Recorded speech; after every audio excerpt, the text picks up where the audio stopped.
Money plant. Bhimpur नामक गांव में मदन लाल अपने बेटे किशन लाल के साथ रहता था। मदन लाल सिलाई का काम करता था। वो हमेशा अपने बेटे को सिलाई का काम करने की सलाह देता था। अरे बेटा किशन, अब तो कुछ काम धाम कर लो, थोड़ी सिलाई सीख लो, नहीं तो बहू को क्या खिलाओगे। किशन हमेशा गांव में घूमता रहता था, लेकिन कभी कभी पिताजी के साथ सिलाई का काम भी करता था। पर कुछ समय के बाद किशन लाल के पिताजी का स्वर्गवास हो गया। अब घर की सारी जिम्मेदारी किशन लाल पर आ गई।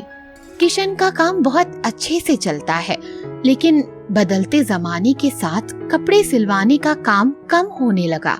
इससे किशन लाल बहुत चिंतित रहने लगा।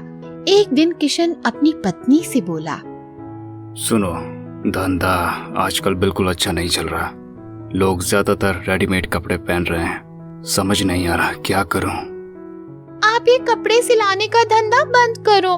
मेरी मानो, हमारी छोटी सी बगिया में कई तरह के पौधे हैं। आप छोटे छोटे पौधे ले जाकर बेचना शुरू कर दो। पागल हो गई हो? पेड़ पौधे कौन खरीदेगा? अरे तुम्हें नहीं पता, आजकल सब लोग अपने घर में गमला रखना चाहते हैं। पौधों के साथ साथ हम मिट्टी के गमले भी बनाकर बेच सकते हैं। एक बार कोशिश करने में हर्ज ही क्या है? इस काम में हमारा कौन सा पैसा लग रहा है? किशन अपनी पत्नी के कहने पर गुलाब, तुलसी, अनार और मनी प्लांट के छोटे छोटे पौधे बेचने के लिए तैयार हो जाता है और सुबह सुबह गांव में बेचने के लिए जाता है। उस दिन किशन की ज्यादा कमाई नहीं होती। सुनो, आज तो मात्र 100 रुपए की ही कमाई हो पाई है। कोई बात नहीं, आप निराश ना हो। अब आप ऐसा करो कि अब आप शहर में पौधे बेचने जाओ। अगले दिन सुबह किशन शहर में बेचने के लिए जाता है। किशन के पौधों को लोग हाथों हाथ खरीद लेते हैं। यहाँ किशन की अच्छी कमाई होती है। वो बहुत खुश होकर घर लौटता है। लगता है आज अच्छी कमाई हुई है, तभी तो इतने खुश नजर आ रहे हो। तुम्हारा आइडिया काम कर गया। शहर वाले लोग तो गमलों के दीवाने हैं। लगभग हर मकान में एक गमला रखे हुए हैं। किशन अपनी पत्नी के लिए हर रोज कुछ न कुछ लेकर आता, कभी सूट तो कभी साड़ी। एक दिन पड़ोस की सीमा गीता के घर आती है। अरे भाभी जी, थोड़ी चीनी मिलेगी क्या? बाहर जाऊंगी तो लौटा दूंगी आपको। अंदर तो आओ, मैं अभी लाती हूँ। घर के अंदर सीमा की नजर वहाँ रखी साड़ियों पर जाती है। हे भगवान, इतनी सुंदर सुंदर साड़ियाँ। सीमा गुस्से में चीनी लेकर अपने घर पहुँच जाती है और अपने पति डीनू से कहती है, तुम भी किशन भाई की तरह क्यों नहीं कुछ काम करते? घर पर दिन भर पड़े रहते हो निकम्मों की तरह। हाँ? ये किशन पौधे बेचकर अमीर हुआ जा रहा है, क्या जरूरत है बाहर जाकर काम करने की? रात में डीनू एक लाठी लेकर किशन की बाग में पहुंच जाता है और सारे पौधे नष्ट कर देता है। सुबह किशन और गीता जब बाहर आते हैं तो देखते हैं कि किसी ने सारे पौधे नष्ट कर दिए हैं। हे भगवान, ये किसने कर दिया? हमने तो किसी का कुछ नहीं बिगाड़ा। हम तो अपनी मेहनत की रोटी खाते हैं। दोनों पति पत्नी वहीं बैठकर रोने लगते हैं। तभी वहाँ एक देवी प्रकट होती है। मत रो किशन और गीता, ये लो, मैं तुम्हें एक मनी प्लांट का पौधा देती हूँ। ये कोई साधारण पौधा नहीं, हर रोज एक नए पत्ते के साथ एक नोट भी निकलेगा। तुम उसकी अच्छे से देखभाल करना, और हाँ, यदि इसे किसी और ने चुराया तो इसका परिणाम अच्छा नहीं होगा। ऐसा कहकर देवी गायब हो जाती हैं। देवी द्वारा दिए गए मनी प्लांट के पौधे को किशन और उसकी पत्नी बड़े प्यार से अपने घर में रखते हैं। हर सुबह मनी प्लांट से एक नया पत्ता निकलता है और उसके साथ एक नोट भी बाहर आता है। कुछ ही दिनों में किशन के पास कुछ रुपए इकट्ठे हो जाते हैं। किशन दोबारा पौधे बेचने का धंधा शुरू कर देता है। ये सब देखकर उसका पड़ोसी सोचता है, कि इतने पैसे कहाँ से आए इसके पास, कि ये यहाँ पहले से भी अच्छी बागवानी कर रहा है। रात को डीनू किशन के घर पर चुपके से जाकर देखता है। किशन और उसकी पत्नी आपस में बात कर रहे थे। सुनो जी, मनी प्लांट हमें रोज पैसे दे रहा है, तो आपको काम करने की क्या जरूरत है? सुनो गीता, देवी ने मनी प्लांट इसलिए नहीं दिया कि हम सब काम छोड़कर घर में रहें और कोई काम धंधा ना करें। डीनू ये सब बातें बाहर खड़े होकर सुन रहा था। अच्छा, तो ये सब मनी प्लांट की वजह से हो रहा है, अभी बताता हूँ। रात में जब किशन और उसकी पत्नी सो जाते हैं, तब डीनू चुपके से जाकर मनी प्लांट का पौधा चुरा लेता है और घर जाकर उसे अलमारी में बंद करके रख देता है। इसमें सुबह रुपए बाहर आएंगे। डीनू सुबह उठकर सबसे पहले अपनी अलमारी खोलता है। खोलते ही पूरी अलमारी सांपों से भरी होती है और मनी प्लांट से सांप निकल रहे होते हैं। धीरे धीरे सांप पूरे घर में फैलने लगते हैं। ये देख डीनू घबरा जाता है। अरे ये क्या, जल्दी से जाओ इस मनी प्लांट के पौधे को किशन लाल को दे दो। डीनू पौधा जल्दी से उठाता है और दौड़ता हुआ किशन के घर पहुंचता है। किशन भैया, हमें माफ कर दो, हमने लालच में आकर ये पौधा चुरा लिया था। किशन के हाथ में पौधा आते ही सांप अपने आप गायब हो जाते हैं। किशन डीनू से पूछता है, लाल डीनू, तुमने ये क्यों किया? मेरे पास कोई और काम नहीं है, लालच में आकर हमने ये काम कर डाला, हमें माफ कर दीजिए। डीनू, तुम्हें काम चाहिए था तो मुझे बताना था, मैं तुम्हें पौधा बेचने का काम सिखाऊंगा, कुछ पैसे देकर मदद भी कर दूंगा। किशन और डीनू दोनों साथ साथ पौधे बेचने का काम करने लगते हैं। जादुई गुड़िया।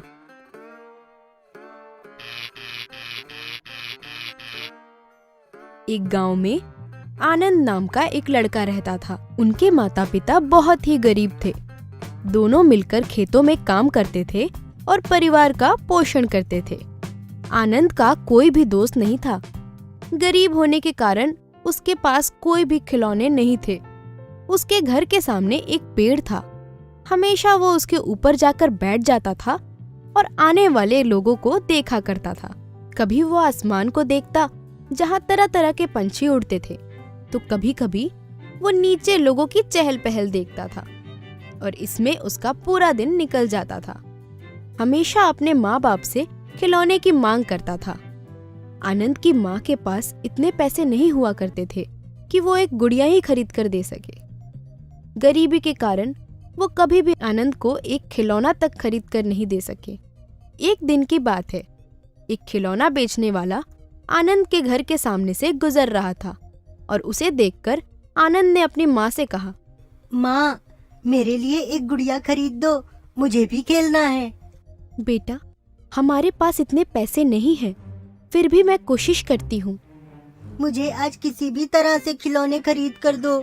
आप लोग मुझे कुछ भी खरीद कर नहीं देते हो, आज मुझे खरीद दो। आनंद की जिद के कारण उसकी माँ सोचती है, एक छोटी सी गुड़िया खरीदने में क्या जाता है। फिर वो ये सोचकर उस खिलौने वाले के पास जाती है और कहती है, अरे भाई, ये गुड़िया कितने की दी? 10 रुपए की है बहन जी। क्या, इतनी महंगी? 5 रुपए में कोई गुड़िया नहीं है क्या? मेरे पास तो नहीं है, पता नहीं लोग क्यों इतना सस्ता सामान ढूंढते हैं। आनंद की माँ वापस चली जाती है और कोई भी गुड़िया नहीं खरीदती है। आनंद बाहर से बहुत ही उदास होकर घर में वापस चला आता है और बैठकर रोने लगता है और उस दिन रात में बिना कुछ खाए पिए ही सो जाता है। फिर दूसरे दिन सुबह पेड़ पर जाकर वापस बैठ जाता है जिस पर वो हमेशा बैठा करता था। रोज की तरह वो इधर उधर देखने लगता है। अचानक एक पक्षी आते हुए उसे दिखाई देता है। वो बड़ा ही अजीब पक्षी था।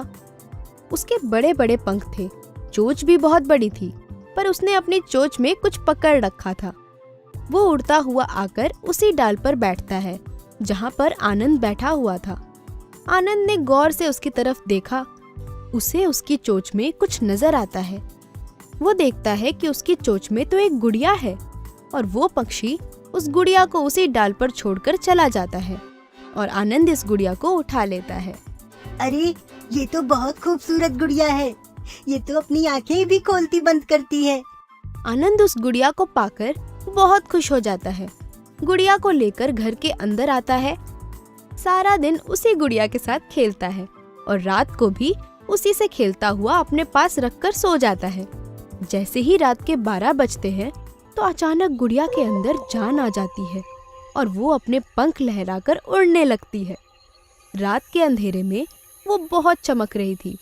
उसकी रोशनी से सारा घर और कमरा चमक रहा था। कुछ देर बाद रोशनी से आनंद की आंख खुल जाती है और वो बहुत ही आश्चर्यचकित हो जाता है और वो देखता है कि गुड़िया तो और सुंदर लग रही है और उसके तो पंख भी हैं। आनंद को विश्वास ही नहीं हो रहा था। आनंद, तुम मुझे बहुत अच्छे लगे। तुम्हारी तरह मेरा भी कोई दोस्त नहीं है और अब तक मैं उन्हीं पक्षियों के पास रहती थी। तो क्या तुम्हारे कोई माता पिता नहीं है? मेरी माँ एक देव कन्या थी और वो सारे पक्षियों की संरक्षक थी, सबकी रक्षा करती थी। जब मैं छोटी थी तब एक जादूगरनी ने मुझे अपने जादू से एक गुड़िया बना दिया और मुझे अपनी माँ से दूर कर दिया था। सिर्फ रात के कुछ समय के लिए ही मेरे अंदर जान आती है। तुम्हारे बारे में जानकर मुझे बहुत बुरा लग रहा है। क्या तुम्हें अपने परिवार से मिलने का मन नहीं करता? मैंने बहुत कोशिश की पर मैं ज्यादा दूर उड़ नहीं सकती क्योंकि उसी जादूगरनी ने मेरे पंख पर कोई जहरीली दवा लगा दी है। क्या मैं तुम्हारी कोई मदद कर सकता हूँ? वो बातें कर रही थी कि अचानक छोटी सी गुड़िया बन जाती है। आनंद गुड़िया को हाथ में लेकर और उसी के बारे में सोचने लगता है। आनंद किसी भी तरह से उस गुड़िया की मदद करना चाहता था और रात होने का बेसब्री से इंतजार करता है। जैसे ही रात के 12 बजते हैं, इस गुड़िया के अंदर जान आ जाती है और फिर से चमकीली और सुंदर हो जाती है और उड़ने लगती है। अरे मैं तो भूल ही गया, बातों बातों में मैं तुम्हारा नाम तो पूछना ही भूल गया। मैं पूरे दिन तुम्हारे ही बारे में सोचता रहा कि मैं तुम्हारी किस तरह से मदद कर सकता हूँ। मेरा नाम सारा है और सारे पक्षी मुझे इसी नाम से बुलाते हैं और मेरी माँ के बाद मैं ही उनकी रक्षक हूँ। पर देखो ना, मैं ही इस तरह से बंदी बनकर रह गई। बहुत ही खतरनाक है। सारे पक्षियों को अपना नौकर बना के रखना चाहती है। तुम दुखी मत हो सारा, मैं तुम्हारी मदद करूँगा। उस दुष्ट जादूगरनी से मैं तुम्हें छुड़ाऊंगा। मुझे पता है आनंद, कई साल पहले वो जादूगरनी इसी घर में रहती थी और उसका अंत करने की पक्षियों के राजा साहू ने बहुत कोशिश की थी। वो भी उसी पेड़ पर बैठा करते थे जहाँ तुम बैठते हो, उसी जगह पर रहते थे। वहीं पर उस जादूगरनी ने उन्हें मार दिया था। मैंने बहुत बार तुम्हें उसी जगह पर बैठे हुए देखा है, इसलिए मैं तुम्हारे पास आई हूँ। सच में हमेशा पक्षियों को देखा करता था और उनकी तरह उड़ना भी चाहता था। वह खूबसूरत होते हैं। आनंद, मेरी बात ध्यान से सुनो। साहू ने उस पेड़ के अंदर उसी जादूगरनी को कैद करने के लिए एक खन्ना बनाया है। उस पेड़ के अंदर एक जादुई माया दंड है जिससे जादूगरनी का अंत हो सकता है। हमने उस माया दंड को निकालने की बहुत कोशिश की, पर उस जादूगरनी के श्राप की वजह से हम में से कोई भी उसके अंदर प्रवेश नहीं कर पाया। लेकिन ये काम एक इंसान कर सकता है। सारा ये बातें बता ही रही थी कि वो एक गुड़िया का रूप ले लेती है। दूसरे दिन सुबह होते ही आनंद उस पेड़ के पास जाता है और पेड़ की गुफा को खोजने लगता है। अचानक वो गुफा उसे दिखती है, पर उसमें तो बहुत सारे कांटे भरे हुए दिखाई देते हैं। आनंद बहुत ही सावधानी के साथ उस गुफा के अंदर हाथ डालता है और उस माया दंड को निकाल लेता है। घर जाता है और उसी माया दंड को सारा के सर पर रखता है। देखते ही देखते सारा के अंदर जान आ जाती है और वो फिर से वही चमकीली और सुंदर नन्ही परी बन जाती है। शुक्रिया दोस्त, तुम्हारी वजह से आज मैं इस जादुई कैद से आजाद हुई हूँ।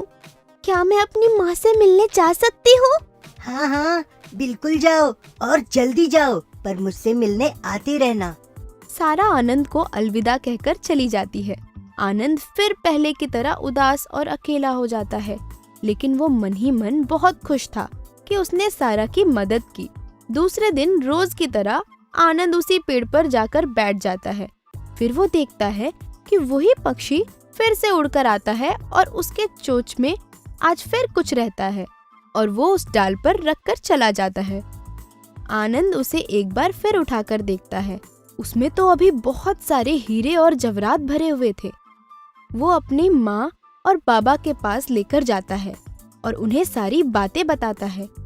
उस दिन से उसके परिवार में कोई परेशानी नहीं आती है और वो पहले से कई ज्यादा अमीर और बड़े घर का मालिक बन जाते हैं और उसके परिवार में अब किसी भी बात की कोई कमी नहीं थी और अपना जीवन बहुत ही खुशहाल और खुश होकर जीने लगे।